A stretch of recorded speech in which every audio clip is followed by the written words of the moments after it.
Hello, everyone. We will begin this afternoon session with our speaker, the Professor Guillermo Fq16 from the Universidade Federal de Berlândia. He will talk about on maximal elements in generalized bidirectional semigroups in arbitrary Cantor space. Okay, thanks, Victor. First, I would like to thank the organizers for the opportunity of this very nice conference here in Brazil, in São Carlos. And thanks for the opportunity of this talk here. Well, this talk is about maximal elements in generalized Weierstrass groups in third-form extension. It's based on a joint work with Alonso Castellanos of the Universidade Federal de Berlândia and Eric Mendoza of the Universidade Federal do Rio de Janeiro. Okay? And well, generalized Weierstrass group is a topic of research in the Weierstrass group theory. And well, Weierstrass group theory is a topic of research in the wire geometry with interesting applications in coding theory. Okay? I start with some basic notations, standard notations in this topic of research. We work with F, a function field over F2. PF is the set of places in F. VP is the discrete evaluations of F associated to the place P.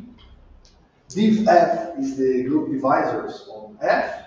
And for function EF, we denote the principal and pole divisors by this way.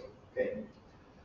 And well, the last is I think that this is very important object in this theory, is the definition of Riemann-Roch space associated to a divisor G. These definitions appear in, I think, in the Maria Montagucci's conference, in the talk of Luciano Gross. And well, is the set of functions in F such that the principal divisor of the function plus G is an effective divisor, that is greater than or equal to 0 in this notation, union the zero functions. Okay? This Riemann-Roch space is important here. Well, the definition of Weierstrass group is given by this. We take n tuple of distinct rational places in F, and the Weierstrass group is denoted by HQ of F, and the n tuple Q is defined by the set. We have the elements in the set is given by the n tuples of non-negative integers, such that there exists a function with functions with pole divisor given by this one. Okay? And the generalized Weierstrass group, denoted by HG hat Q of F at Q, is defined by this set. We take the valuation of the functions in each of the places Q, and where the function belongs to this set RQ, the set RQ means 0, where RQ denotes the ring of functions on F that are regular outside the places in this set. Okay? And well, this concept of generalized Weierstrass group was introduced by Felix Delgado in 1990. In this work, where he works on curves over algebraically closed fields. Okay, and well, in 2006, Billy Tutas works with this object over curves over finite fields, and he gave an interesting result that we can provide a relation between these two concepts given by this equality. Then the Weierstrass group, the classical Weierstrass group, is equal to this intersection. The non-negative part of the generalized Weierstrass group. Okay, and well, if we can determine the generalized Weierstrass group, we can determine the Weierstrass group. Well, in the study of generalized Weierstrass group, two key objects are particularly very important. The first is the set of absolute maximal elements denoted by gamma hat Q, and the second object is the set of relative maximal elements denoted by lambda hat Q. And well, this set of absolute maximal elements can be seen like as a generating set of the generalized Weierstrass group. Okay, we can determine the generalized Weierstrass group using the set of absolute maximal elements. Okay, and well, these two sets have important relations with other objects in the Weierstrass group theory, so that gap sets, pure gap sets. Here and it's interesting to see the Alonso's talk in the following because he will present some interesting applications of these sets and the pure gap sets, and consequently he used these results to apply in age-code theory. Okay? And well, in Riemann-Roch space also we can use these sets to get certain Riemann-Roch space of certain function fields. Well, this is the definition. This is a technical definition of these elements, these maximal elements. We use certain previous sets. Okay? We denote sets by nabla, and this is a technical definition. But we can give equivalent definitions using an interesting concept in this theory. That is the concept of discrepancy. Okay? Then this is this concept, and let P1 and P2 be distinct rational places on the function field. A divisor A is called a discrepance with respect to P1 and P2 if we have these two conditions that involve in the Riemann-Roch space. Okay? Then this is an interesting concept. Okay? And well, how we can construct a relationship with these two objects, the maximal elements and discrepancy.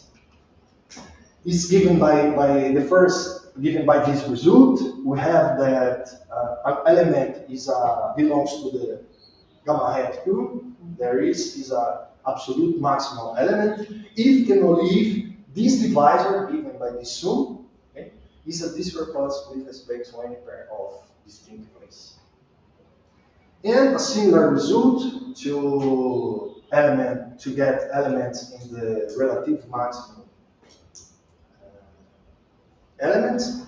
We have that alpha belongs to this lambda hat Q if and only if this divisor is a discrepance with respect to any pair of distinct places in this set. Okay. Well, okay. What is QI and QJ? Is the places in this. Oh, sorry. No. Oh, QI. This? In this No. No, it didn't. It didn't need to come back. Sorry. No, because I have QA and QJ. That has to happen for all I and J or not? N, I, J, okay. No, just asking. And distinct. So that's QI is distinct of QJ. In QI, QJ belongs to this set. Okay? Sorry. And well, and then note that for a divisor to be a discrepance with respect to two places, two conditions involved in the Riemann-Roch space must be satisfied, which is in general is somewhat difficult to verify. So in this work with Alonso, and Mendoza, we provide an arithmetic criterion for a certain divisor to be a discrepance. And then we have an arithmetic criterion to determine if an element is a maximal. Okay? Well, our results is it's over function fields of common extensions given using these algebraic group defined by a finite equation of this type. Okay, and I think that this concept of common extensions appeared also in the thoughts of Maria and Luciani. And well, then we consider this the Q, this any tuple of distinct right totally unified places in the Q, and then we will give the arithmetic criterion for the maximum elements over this any tuple of places. Okay? Well, before to introduce our result, I present some important previous results in our work. The first is this, given by Bartoli, Masuda, Motoguchi, and Woz. And in this result, we have arithmetic criterion to have this equality of river of space. Okay, then we have this equality if and only if we have this condition. Okay. And this, first, we know, you note that these n tuples, the coordinates of these n tuples belongs to the set of non-negative integers. Okay? Well, it's not difficult to verify that this arithmetic criterion holds for any elements with integer coordinates. Okay? Then we can change this set. Okay? N0 by z. Holds. And well, on the other hand, another very useful arithmetic result is this. It's a result of Miriam Dom without words, was, and we have the interesting conditions to exist a unique integer t in this set, such that these conditions are satisfied. Okay? We can use this result also in some of our results. And so, we can present a reset version of the previous result in this way. Okay, we have that given element in Tn. Then we have that this equality holds if and only if we have this condition, this inequality and this modular equality, okay, for this the elements in this sum. Then this result is interesting for us also. Well, now using these special functions, we define these functions tk and beta. Given by this, we need of the valuation in each place. Okay, this is the lambda k. I think that I don't define this, but this lambda k is the valuation in each of the place qk. What? Multiplicity. Yeah, multiplicity of the multiplicity. Sorry, I think that I don't write here. I forgot. Sorry. And well, then I'm using these functions. We describe the sets of absolute and relative maximum elements in the generalized analysis partition. Okay. Well, before we have this is the first lemma that using the previous results, we can show that the divisor, the alpha q, is a discrepance to n pairs of distinct places in this set, if and only if we have this arithmetic condition. Okay. And this divisor, the alpha minus 1q plus qi qj, is a discrepance if and only if we have a very similar condition. Okay. Well, so we can summarize these two results in this lemma, and here we have that an element belongs to. We use this letter hat, if and only if we have these arithmetic conditions where rho is equal to 0, if we have epsilon equal to the gamma, okay? Then if we have the element in the set of absolute maximal elements, then we take rho equal to 0. If we have that alpha belongs to the set of relative maximal elements, then we take rho equal to n minus 2. Okay. Then using these results, and of course, it's not a direct result.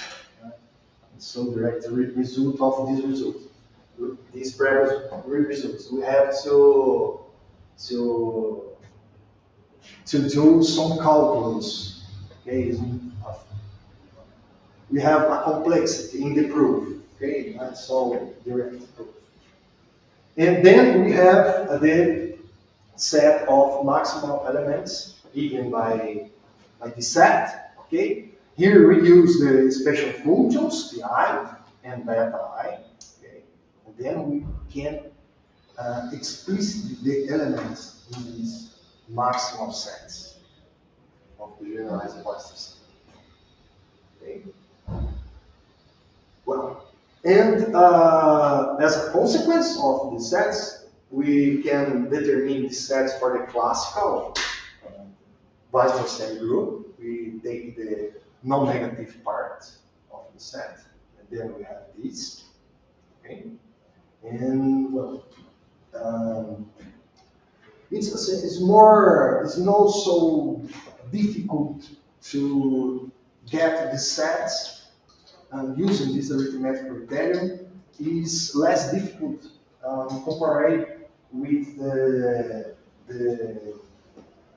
form using the Riemann space. Okay? It's more easy to determine the sets. And then now we applied our results in two. Here I present in two functional fields. Mm-hmm.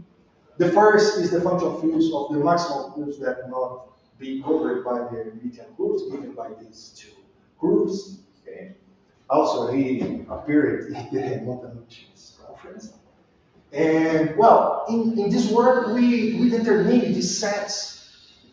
For the case of this, here we have n plus 1 tuple, where the place at infinity necessarily belongs to the n plus 1 tuple. Okay? This is a necessary condition, okay, in this work. But using the previous results, we can determine the sets for n tuple without the necessity of the place at infinity belongs to the n tuple. Okay, and we have this. This is the sets of maximal elements. Here we have the function beta, and here the function t y. Okay, and in particular, we have these sets for the case of classical Weissenstein.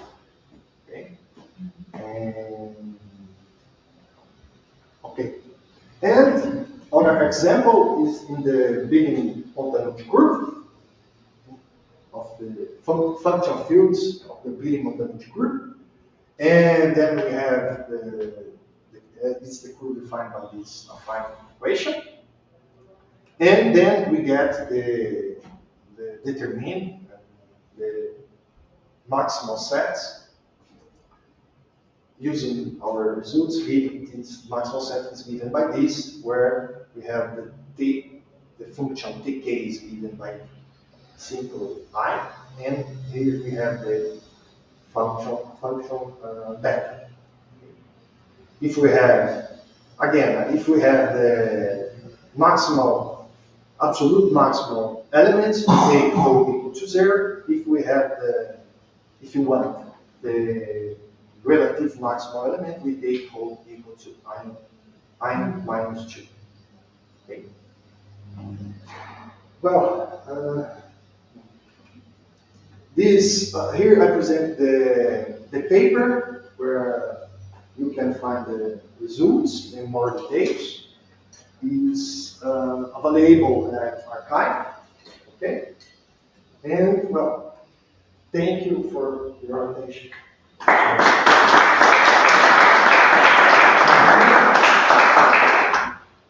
Thank you, Professor Guilherme. Questions? Yes? Thank you for this topic. I have a question. You take the basis fraction totally from the five places, the places coming from A of X. Yes, F of X, yes.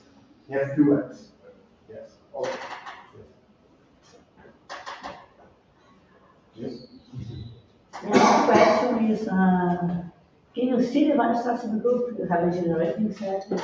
Is it so bad? To really see the Weierstrass group, or can you describe it? Because this is a generating set. Yes, I forgot to comment. If you have the generalized Weierstrass group, we can use this set of absolute maximum element, and we use a certain function called less upper bound, the loop of the elements in these sets. Okay, then if we have the sets, we get all elements, determine all elements in the generalized Weierstrass group, and consequently the Weierstrass group, because we take the non-negative part. Other questions? Comments? Let's thank the speaker again.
Hello again. Our next speaker is Professor Alonso Sepúlveda Castellanos from the Universidad Federal de Berlanga. He will talk about complex set of pure gaps and AG codes in fusion fields. Thanks, Victor. The presentation, I would like to thank the organizers for the opportunity to present this talk. And this good event, an important event here in Brazil. The gap set is an important element to apply in coding theory. In particular, these elements may be used to improve the minimum distance in AG codes. This work is joined Eric Mendoza and Guilherme. In this work, Guilherme presented some definitions, some results too. Here we have some notation. Fq, we define a few with Q elements. K is the algebraic cross of Fq. F is the function field with genus G. We have the Riemann-Roch space of the divisor D, and LD is the dimension of this vector space. Guilherme present these sets, the Weierstrass semigroup, the classical Weierstrass semigroup, and the generalized Weierstrass semigroup, and the important relation these sets is the classical is the generalized Weierstrass semigroup intersection N0 to N. The final complement, the Weierstrass semigroup classical, are called the gaps at Q. Q is in tuple Q1 to Qn. These places, totally ramified places. Okay, gracias. The concept of pure gap. A gap is called the pure gap if the dimension of divisor d alpha k is equal to the dimension of d alpha q minus qj for any j between 1 to n, where the alpha is this divisor. We denote the set of pure gaps, the G0k. This concept of pure gap was introduced by Professor Homa and Kim in 2001, where they studied the Weierstrass semigroup in two rational places. The principal result for them is this. If you take a rectangle of pure gaps, rectangle in this case,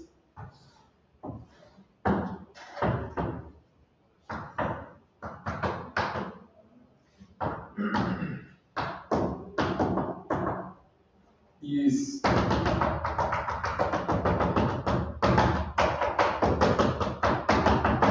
we have this rectangle is only pure gaps, and they define the divisor G of this form, and they improve this part is the Gopa bound for the differential H codes, and they obtain the improve of this part. T1 plus T2 plus 2. It's very good for the H codes. They improve the minimum distance. Very good. And in 2005, Cicero and Fernando extended this concept of pure gap to more places and obtained the better bounds for the Gopa bound. The result for them is using two pure gaps in the P1 to Pn totally ramified places and define the certain divisor G and the improve of the minimum distance for the relative H codes. The differential of the minimum distance for H codes is the 2n plus n. Okay. Since then, many authors have worked about this problem. They improve the minimum distance using pure gaps for certain function fields. Giovanni Sini, Luciani, Daniele Bartoli, Gretchen Matthews, Peter Billing, Maria Montanucci, Tenorio, Hugh Young, and others research. Okay. The pure gaps in two rational places in joint work with Luciani and Eric, we define this operation Green's lower bound G will be for two pairs is equal to the minimum in H coordinate. Okay? Using this equality, this definition, we presented the characterization of the pure gaps in two rational places. In the operation GLB for X and Y, where X and Y belong to the gamma set. This gamma set is the generating set of the Weierstrass semigroup in two rational places that Guilherme presented the gamma set head, but if we have the gamma set head, we have the gamma set. Okay. Now we present the geometric descriptions of the pure gap set and the gamma set in a Hermitian curve for Q equal 5. We can see that the red points is the points in gamma set, the green points is the points is the pure gaps set. Now, perceive it's only necessary to calculate the pure gap set and the gamma set in this region, because for example, this part we obtain from this plus a translation. The same for this part and this part we obtain from this with two translations. Okay? Então, then it's necessary, only necessary to obtain the pure gap set in this part. We present another example in the GK curve. It's very interesting, these geometric descriptions, because it's the same comportment, it's the same form that the Hermitian curve. These two curves is very important, maximal curve. Yes. The same is only necessary to calculate this part, and the another set we obtain using this part plus translations. For example, this square plus translation obtain this part obtain is in a diagonal form here. Okay, and we use this geometric description for more elements. Okay. Now using the relative maximal elements in the Weierstrass, in the generalized Weierstrass semigroup. Now present the arithmetic conditions, the form, but the idea is this. Okay. So, the length of side square, we introduce we associated the definition of period the period of n elements is the minimum natural number k, such that k times qi minus 1 is a principal divisor for I between 2 to n. Okay? Using this definition, we divide the whole region of Pure gaps and the gamma set for G K1 to Kn and describe the Pure gap set as union these G K1 to Kn elements. And in this form, using the region, the belong region plus translation. Okay, and using this form, we obtain the cardinality the Pure gap set G in over K over Q. Okay. The maximal elements in the generalized Pastor semigroup, Guilherme presented in the talk, your talk, the absolute maximal elements, the relative maximal elements, and we define the Pure gap set in Q equal the operation G will be for n elements in are relative maximal elements. Okay. And of this form, we obtain all the set of Pure gaps. And now we apply this theory, these results, in a family of Kummer extensions defined by the affine equation of this. These Kummer extensions has the properties. We have the genus, we have the explicit canonical divisor, we have some totally ramified places. For these extensions, we have some principal some divisors of this form, and we obtain the gamma set, the description of the gamma set. We obtain the maximal elements in the generalized Vice semigroups. We obtain the relative maximal elements in the generalized Vice semigroups. We express with the expression for each element, for all elements in the relative maximal elements in the generalized Vice semigroup. And using these sets, we explicit the whole set of Pure gaps and the cardinality for this set. Okay.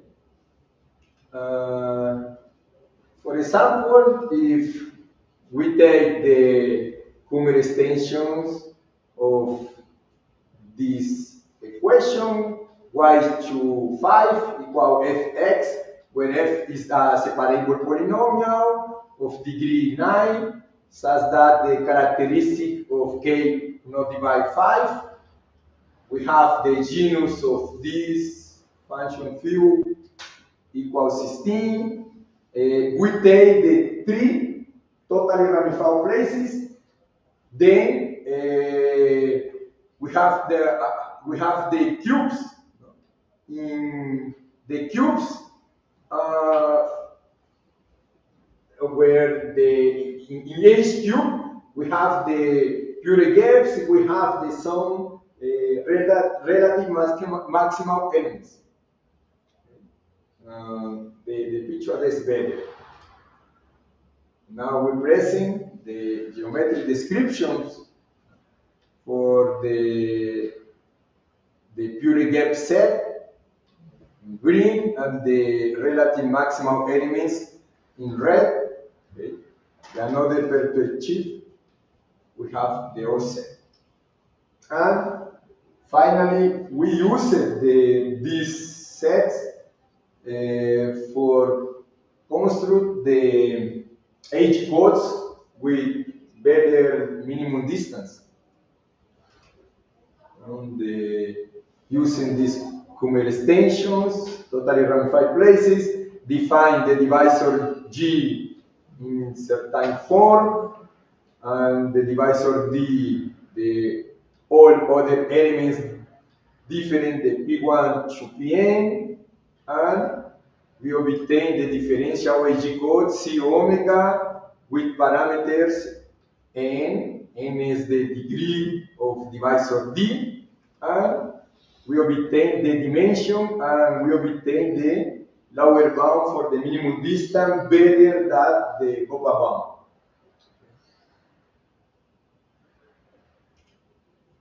In particular example, we take this subcover of the Hermitian curve, and this is the maximal curve. N is a divisor of Q plus 1. This is maximal curve over Fq squared, and some parameters.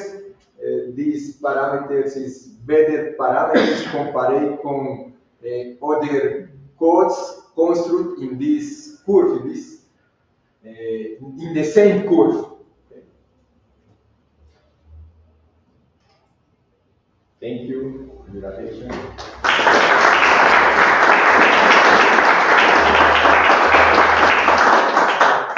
Thank you, Professor Alonso. Some questions, comments?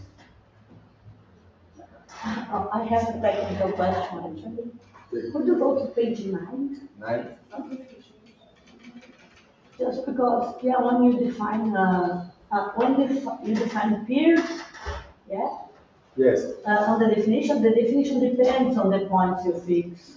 But you say P, you say pi, you don't say pi index.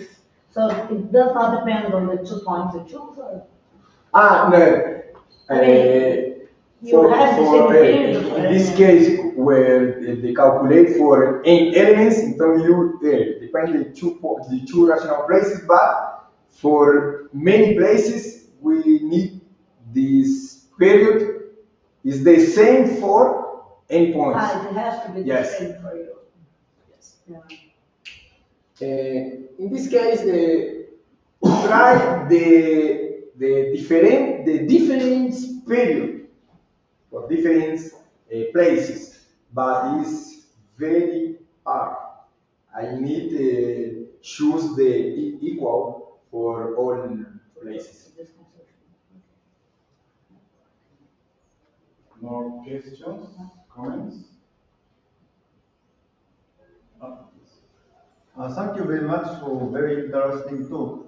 And I wonder if we can efficiently decode the constructed edge code up to have your improved lower bound on the minimum Hamilton distance. So in other words, maybe I am asking if your the order bound maybe so could you comment on my question? So if the order bound coincide with your how to say minimum lower bound minimum distance, then by using the Federal decoding algorithm we can correct errors up to half your estimation minimum distance. But I wonder if it is the case.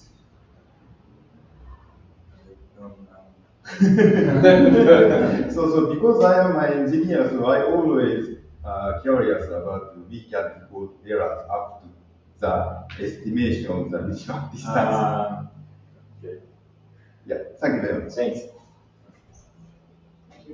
More comments? Let's take the speaker again.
Well, our next speaker is Professor Horacio Navarro from the Universidad del Valle, Cali, Colombia.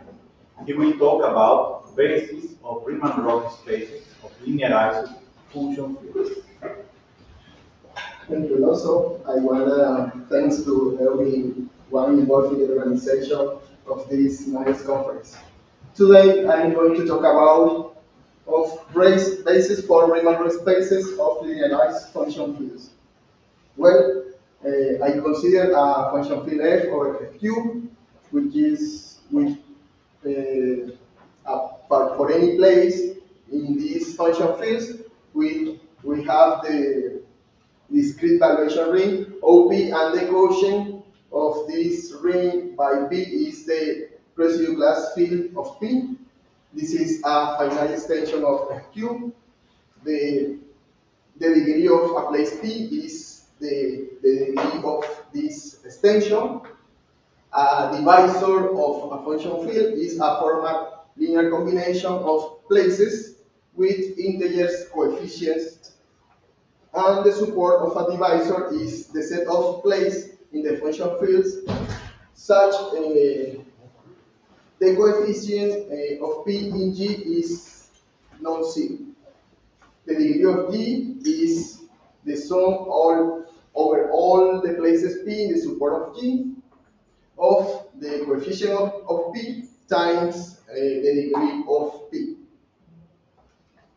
So, if we have a divisor, we can define the Riemann-Roch space associated to this divisor, which is the set of function f such that the principal divisor of these functions is greater than or equal to minus g. This is a finite dimensional vector space over Fq, and we denote the dimension of this space of as L of G. And we say for short the dimension of G. Another important space associated to a divisor of G, is the differential spaces, which is the set of differential with divisor greater than or equal to G. Well, this is also a finite dimensional vector space over Fq, and the dimension of this space is L of W minus G, where W is a canonical divisor. Well, there is a well-known relation between these two dimensions. This is the Riemann-Roch theorem, which tells us that the dimension of G minus the dimension of W minus G is equal to the degree minus G plus 1. In particular, we have a lower bound for the dimension of a divisor, and there is another sufficient condition, which is if the degree of G is greater than 2 times the genus, minus 2, then we have the equality. At least not always, we don't have always that condition. And finally, in this part, I want to mention the Hasselbalch bound, which states that the number of rational points of function field over Fq is upper bounded this quantity. These two concepts are important to construct a G codes with good parameters.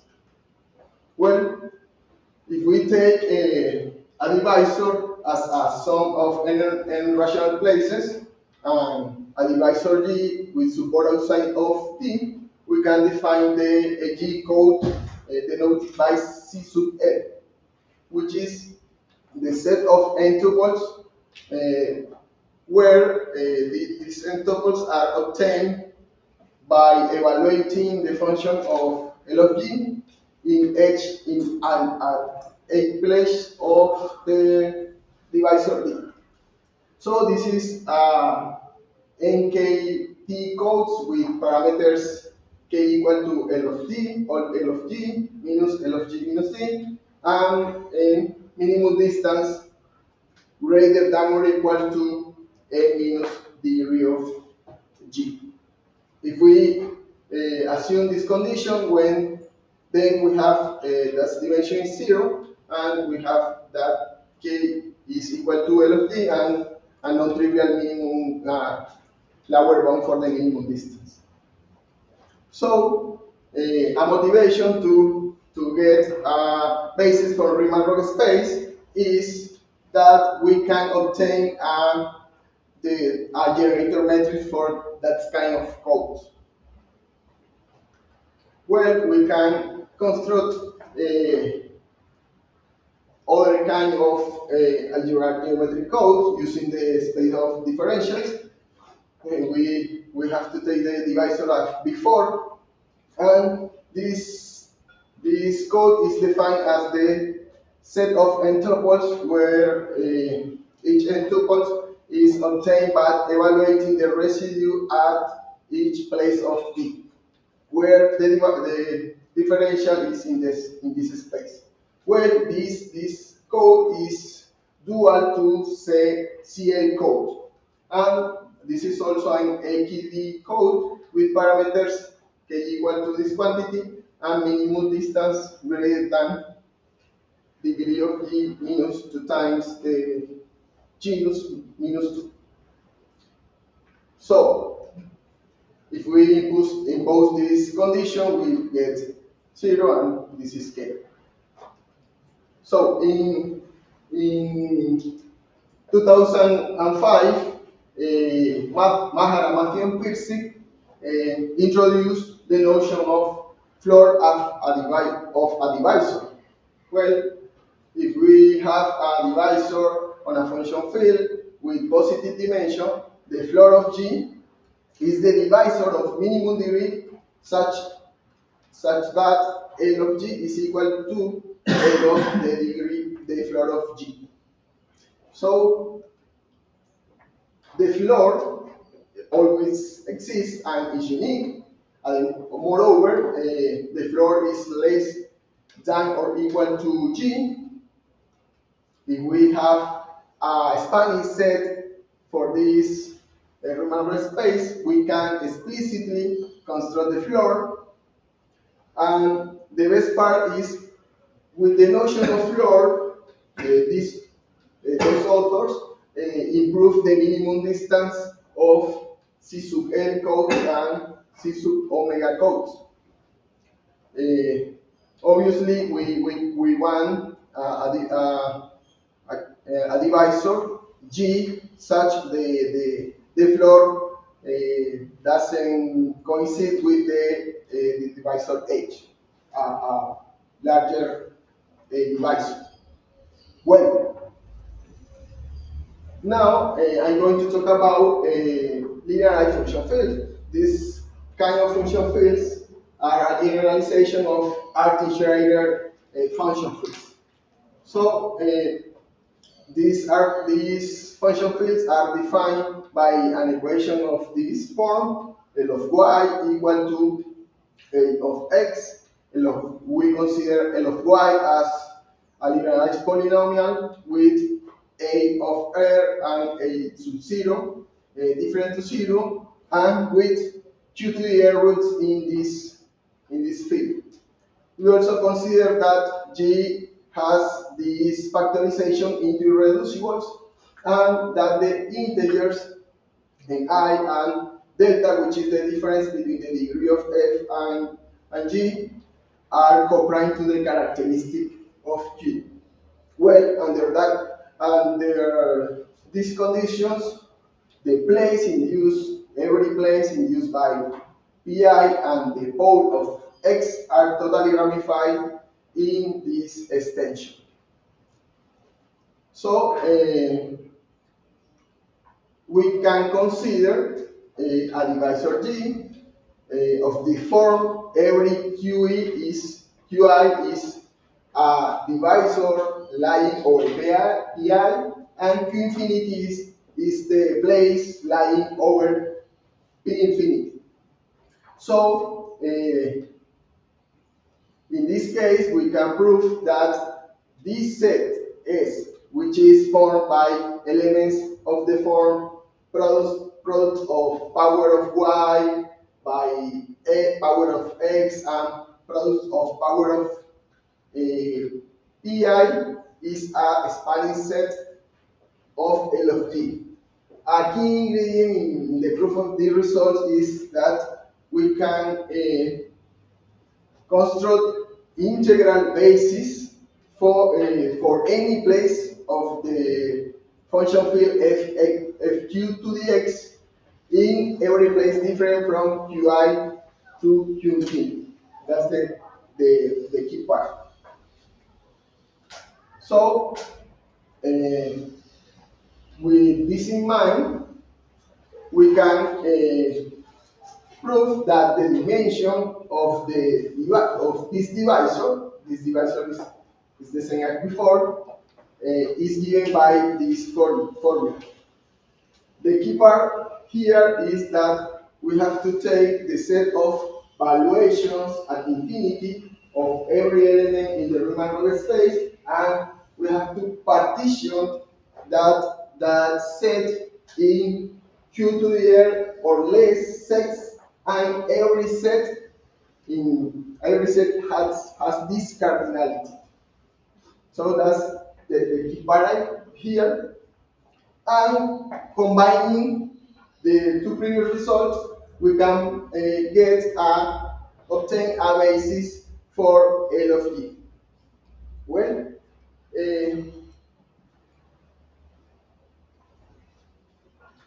a consequence of the result is the following one. If we take a function field defined by this equation, here f of x is a polynomial, we have this linearized polynomial, and we are assuming that mu is different to 0, and the set of roots of this polynomial is a subset of q to the n. Then a basis for this Riemann-Roch space, we have only one place here, r times to q infinity is given by this set. This was previously proved by Stickten. That is a result well known in his book. So we record that result. Well, since we have an explicit basis, we can get the floor of that divisor. Yeah. This I'm not going into details, but we can get this, which is the best part of that. If we have this result and this result and this result, we can put it all together in a software like Sage Math, and we don't have to take many information on the function field to go with the example, for instance. And before to go to the examples, I want to mention this result because I will use it. This is an improvement from London and McCulloch for the minimum distance. They improved the work of Mahara, Matthew, and Pearson.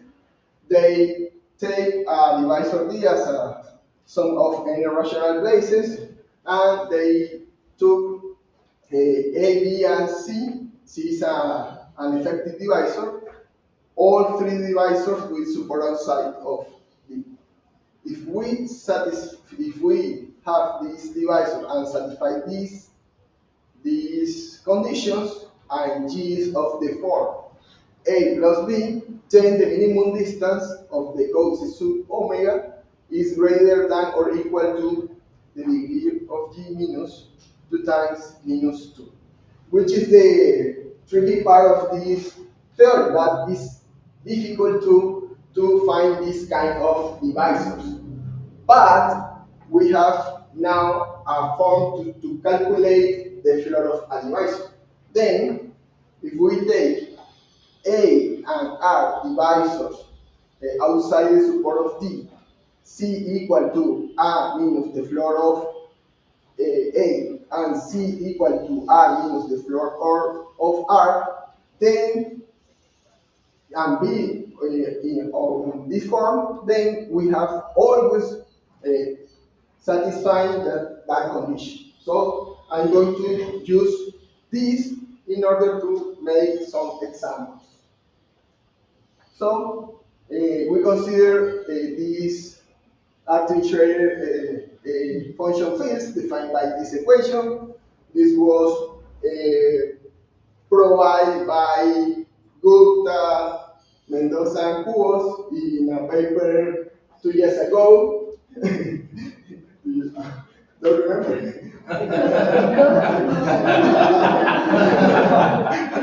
Well, they took over F49 that over this finite field that this function field has genus 12 and 170 rational places. This was this bound appeared in many points.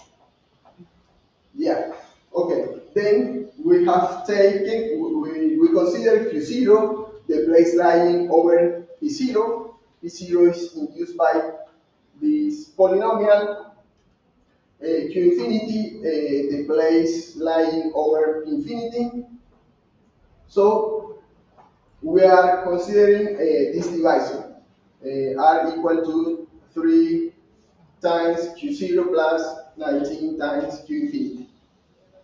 So by Riemann-Roch theorem, we have only a lower bound for this divisor, which is 11. So if we apply our result, the dimension of R is in fact 11. And if this is easy to calculate, I wanna show something. This is 3, the coefficient of Q0. 2 is the degree of this polynomial. It must be coprime to 7. Here, 19 is this coefficient. 7 is the exponent of the degree of this polynomial. And here, 2 is the difference between the numerator of and the denominator of this rational function. So we can get the floor of this divisor easily. We have to make some calculations, not very easy, and the floor of this divisor is this. Here the coefficient of Q infinity decreasing 1 unit. So in a similar way, we can compute the floor of A. Well, so to get a good AG code, we notice that this condition is satisfying, so we can use the bound of Landen and Macaulay. In this case, G is equal to A plus B, which is A plus R, and we obtain this divisor, and consider D as the sum of any rational places different from Q and Q infinity, because these two are rationals.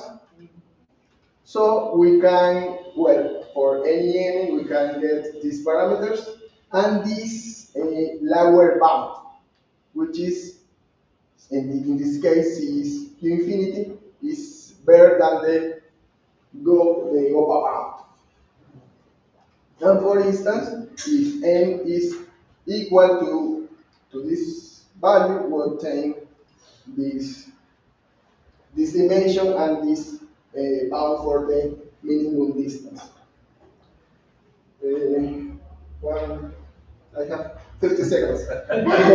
So, well, why don't take this J and calculate the floor? For instance, the floor is the same, so it's not useful to get with this J a good AG code. So that's why that's the reason that I consider A plus B as divisors separated and later I sum it. Thank you very much for your attention.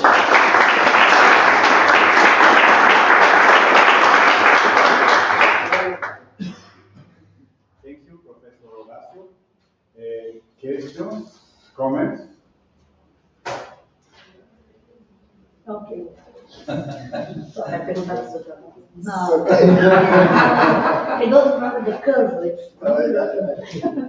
Now, I'm just asking you if you, yeah, thank you for the talk.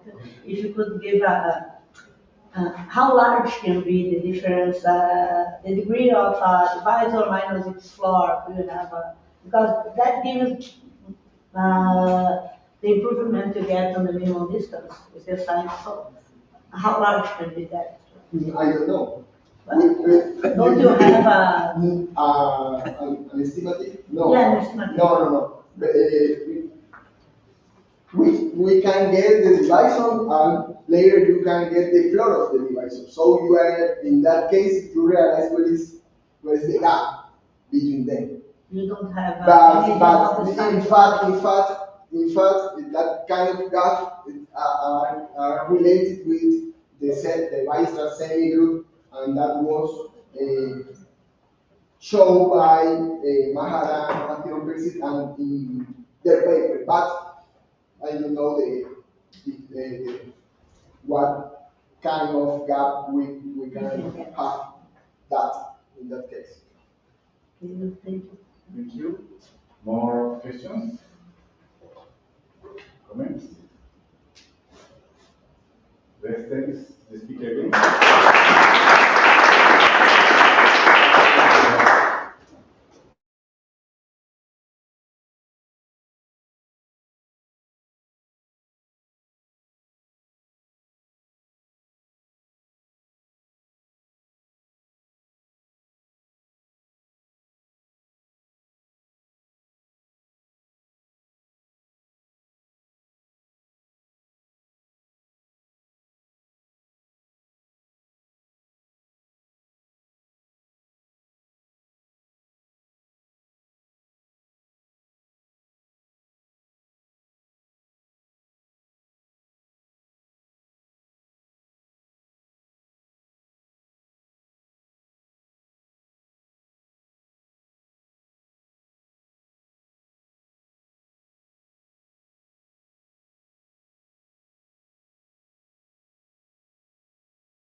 One, we continue this afternoon session with, with the Professor Sartaj Hassan of the Department of Mathematics of the Indian Institute of Technology, Jammu.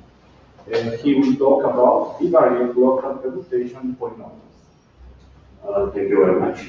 So, before I begin with my talk, I would like to thank the organizers, particularly Heriberto, who has been very kind and been communicating with me over WhatsApp, know how to arrive here.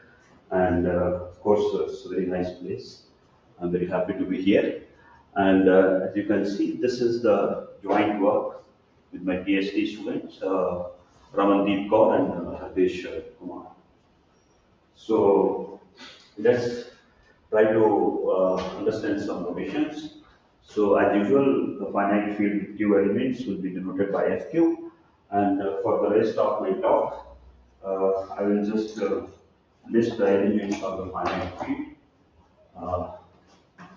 Fq, C0, C1. C Q. This will be there throughout the talk. And all the permutations over Fq will be denoted by SQ. So this is basically all the permutations from F2 to Fq, such that there is a permutation.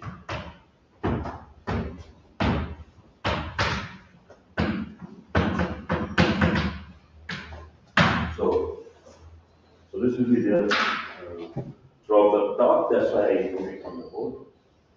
So as you know that if you take any function over the finite field Fq, then it can be easily represented by a polynomial of degree at most q minus 1. And similarly, if we have a function from Fq and to Fq, then it can be represented by a polynomial in n variables, where the degree of each variable is strictly less than q minus 1. So therefore, studying functions from Fq and to Fq is essentially same as studying polynomials in n variables. So therefore, we will focus only on the polynomials in n variables. So first I will define what one means by a permutation polynomial in n variables. So if you have a polynomial in n variables f, then it is called a permutation polynomial. If you look at the equation f of x1 etc. xn equal to a, and if this equation has exactly q to the power n minus 1 solution for each fixed a in the finite field Fq, then it is called a permutation polynomial. And this aligns with the classical definition of permutation polynomial in one variable. If you take n equal to 1, then the equation fx equal to a must have exactly one solution. So therefore, this definition makes sense. And then we define what is called a local permutation polynomial. So the notion of local permutation polynomial was introduced by Gary Mullen in the year 1980, and in fact he wrote two papers, one in 1980 and another in 1981. So he introduced the notion of local permutation polynomial, and as the name suggests, the definition is very natural. You fix n minus 1 variables, and then essentially you get a univariate polynomial, and if that becomes a permutation polynomial over the finite field Fq, then such a polynomial is called local permutation polynomial. And we'll see later why they are interesting. So, quick observation that if you have any local permutation polynomial, so every local permutation polynomial is always a permutation polynomial.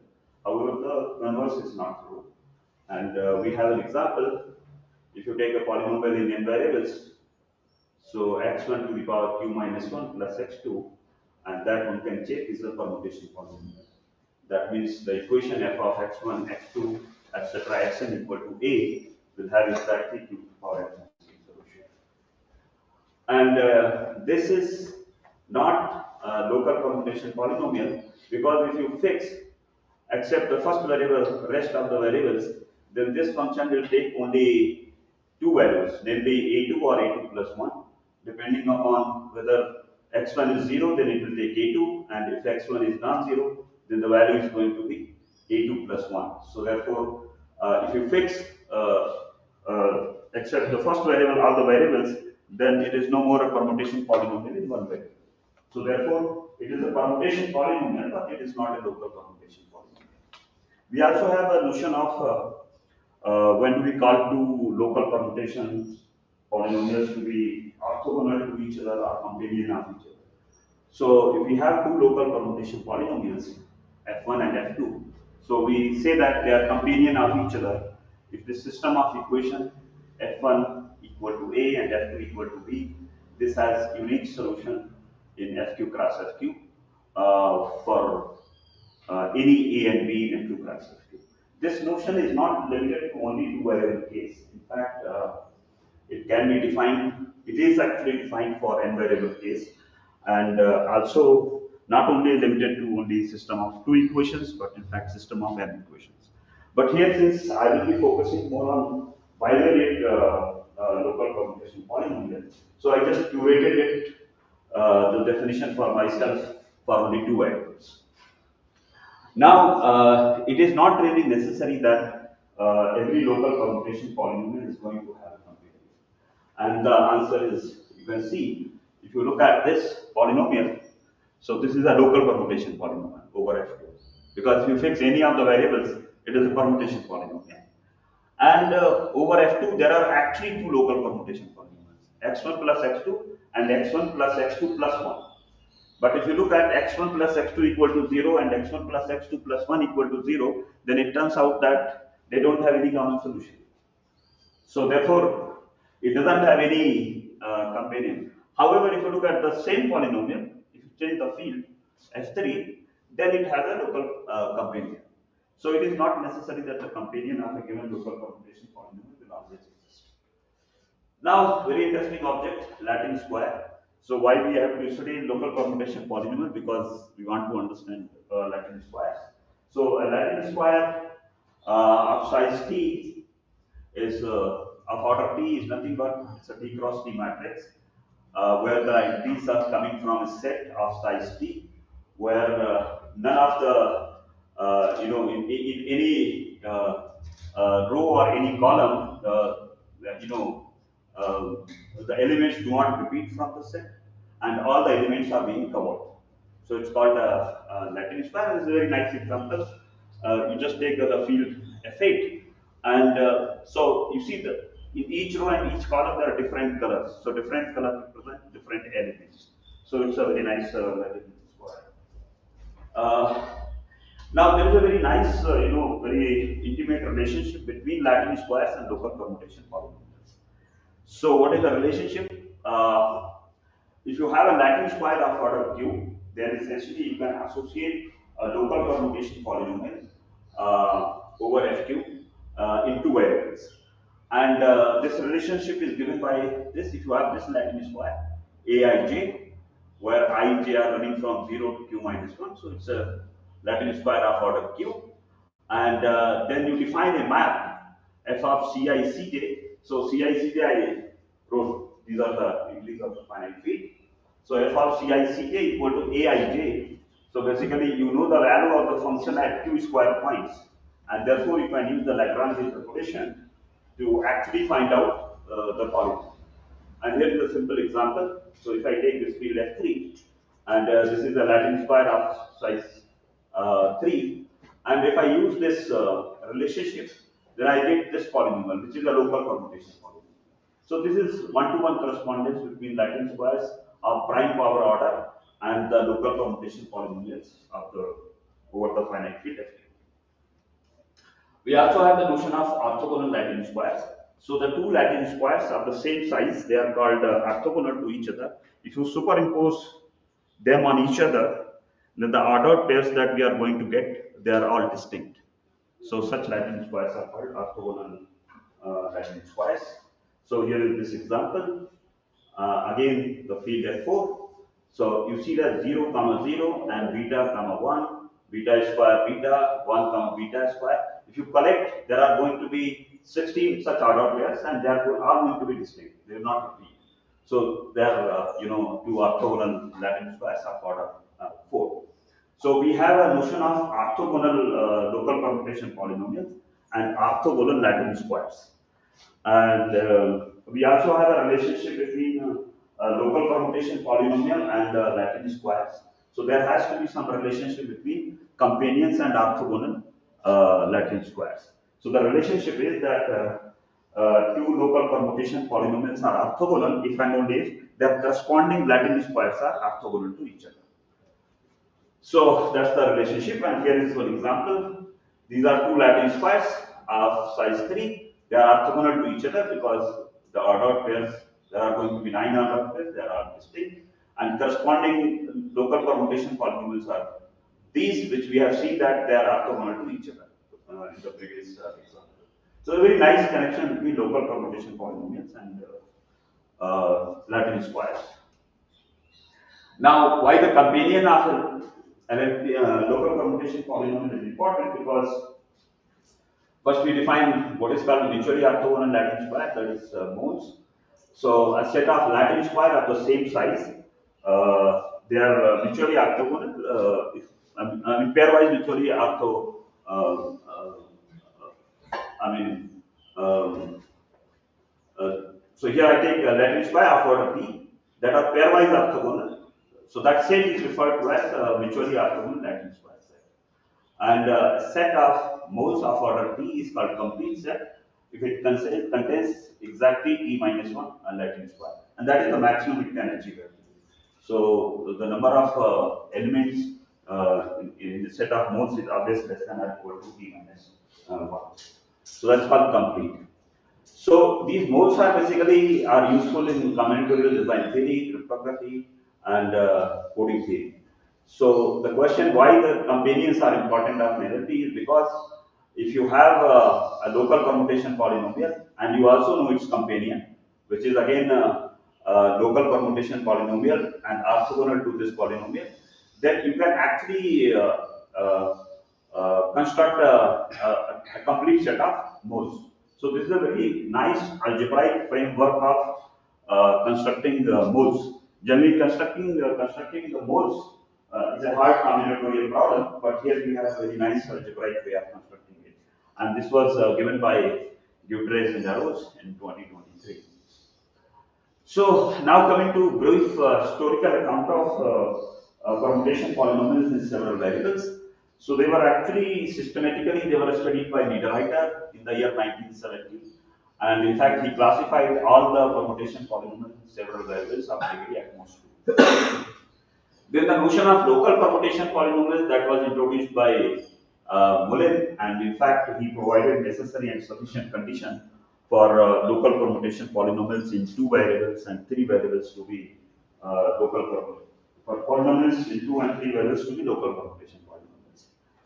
Then Stuttgart, Hertke, and Kenny they sort of studied what is the maximum degree possible of a local permutation polynomials in two variables, and they showed that the maximum possible degree is 2 times q minus 2, and this bound is attained when q is greater than 3.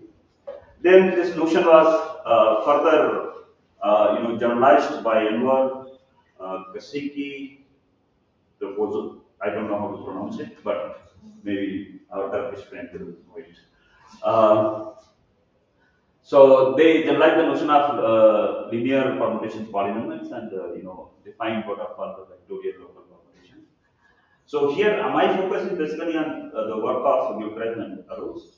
So they wrote a very nice paper in 2023 that appeared in Finite Fields and Applications, and they provided a very nice one-to-one correspondence between the set of local permutation polynomials over the finite field Fq and the set of q tuples of permutation polynomials. And by using this, they also gave a family of local permutation polynomials over finite field. So my talk will be mostly focused on this kind of construction. So this is the historical account, and you see that there has not been much activity in this area. So there is a lot of gap, and still there is a lot to be done in this when it comes to permutation polynomials in several variables. So let me define what is called a permutation polynomial tuple. So basically, it's you take permutations of Fq beta 0, beta q minus 1.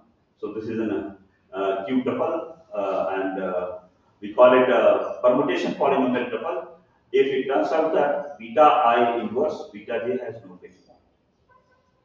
And then Guter and Arus, they sort of gave a one-to-one correspondence. They say that there is a bijective map between the set of local permutation polynomials into variables and the permutation polynomial tuples beta 0, beta q minus 1. And in fact, the relationship is very clear. If you have this tuple, you can construct the local permutation polynomial. I mean, the tuple must satisfy this condition that beta I inverse beta j has no fixed point. So f of x comma beta I x equal to ci. If you define this map, where ci are the elements of finite field, then use Lagrange interpolation, and then you can get the local permutation polynomial. And here we have an example for Q.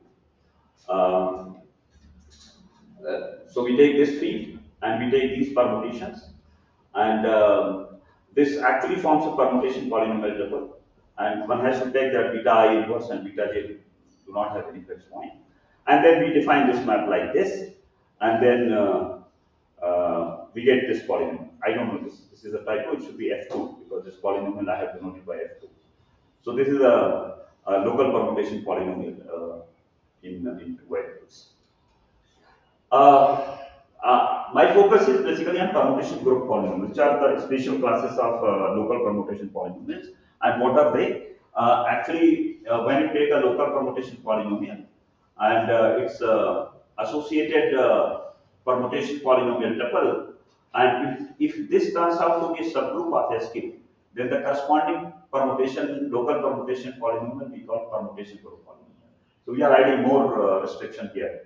So not only this is just a tuple, but the elements beta 0, beta q minus 1, they actually form a subgroup of size j, then the corresponding local permutation polynomial. And the condition that beta I, beta j inverse have no fixed point, that when they form a subgroup that reduce to only that, none of beta I fixes any point except, of course, the identity permutation. So basically, constructing the class of local permutation polynomial, permutation group polynomial is essentially equivalent to identifying the subgroups of SQ of size Q. If you can identify, so each subgroup of SQ of order Q will actually give rise to a local permutation, family of local permutation polynomials. So that is essentially what we did on work. And this is one of the class that was actually given by Dutra and Rose. So so here E is between 0 and R, L is B to the power E, and they take this permutation, which is the product of cycles, and B is another product of cycles, and these cycles are defined like this. Ci is, as usual I said, they are the elements of the finite field, and they constructed this subgroup. So this subgroup has no fixed point. None of the element of this subgroup fixes any element except the empty element. So this will give a local permutation polynomial. And in fact, this is how one can construct, just identify the subgroups of SQ of order Q. So using that, actually, we have also constructed two classes where we defined the permutation like this, and we constructed this subgroup of SQ of order Q, and this will give a new family of local permutation polynomials. And here is more explicit, example. If you restrict yourself to F8, then the local permutation polynomial will look like this. This is exactly comes from this theorem. And similarly, the corresponding Latin square will be this. This is corresponding to this permutation group polynomial. And this is the second family. Again, it's basically you take some permutations and you generate the group like this, and it turns out to be a subgroup of SQ of order Q, where none of its element has a fixed point. So therefore, this will also give rise a new family of local permutation polynomials. Now, whether this class is new or not, so they also define the notion of equivalence. So we say that two local permutation polynomials are equivalent if their corresponding permutation tuples beta f and gamma g, they satisfy this condition. Gamma I should be equal to beta I composed with sigma and lambda. So they are permutations of SQ. If this happens, then they are equivalent. So it turns out the families that we have introduced in view of this equivalence notion, they are not actually equivalent as they are new polynomials. We have also constructed their companion, and I just mentioned here that we have constructed, but that is actually not trivial part, and it's very lengthy and technical. So I decided not to include that technical part in this slide, but that is really not trivial. But nevertheless, for the companion of the polynomial that we had constructed earlier looks like this, and the corresponding orthogonal Latin square will look like this. And we have also done some enumeration results, particularly this result. What is the number of permutation group polynomials that are equivalent to the Euclidean polynomials? So there, Euclidean polynomials is the family of local permutation polynomials introduced by Euclid and Rose, and they found this number when E equal to 0. And they mentioned that for E greater than or equal to 1, this is a non-trivial problem. And in fact, we have resolved this problem completely. And we have found this number of permutation group polynomials that are equivalent to Euclidean polynomials is given by this beautiful formula where phi is either quotient function. We have also enumerated all the permutation group polynomials that are equivalent to the classes that we have introduced. So we have introduced two classes, F1 and F2.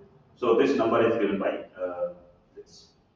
And the open questions are, one can identify more subgroups of SQ of order Q, where none of the element fixes any point of FQ. So if one can identify that, it will give rise to a new class of local permutation polynomial. And of course, one has to study what are, if you found a new class, you would be interested to construct their companion. It may or may not exist. If it exists, then how to construct it? And that is more non-trivial part of the problem. And then enumeration. How many permutation group polynomials are equivalent to those? So that's a combination of several problems that one can do. And these are the references. Thank you very much.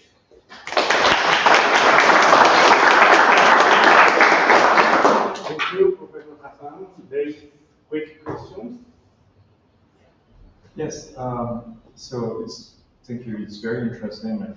I really enjoy this type of topics, and I didn't quite know about local permutation polynomials, but I know a little bit of Latin squares and orthogonal Latin squares, mutually orthogonal Latin squares, because there's a one-to-one correspondence between complete mappings and mutually orthogonal Latin squares, right? Right. And like I don't. On top of my mind, I guess I don't see like the connection between complete mappings and local permutation polynomials. So here basically I have focused on local permutation polynomials in two areas. Of course, there is a connection between complete permutation polynomials and Latin square. That of course I have not discussed here. Yes, but there is a connection. But then my connection is like, can we go from like local permutation polynomials to like complete mapping without going through like Latin squares? I have thought about it. How they are different, but of course there is a connection between Latin squares and yes. Okay. Okay. Yeah. Thank you. Thank you. Yeah. Thank you. Let's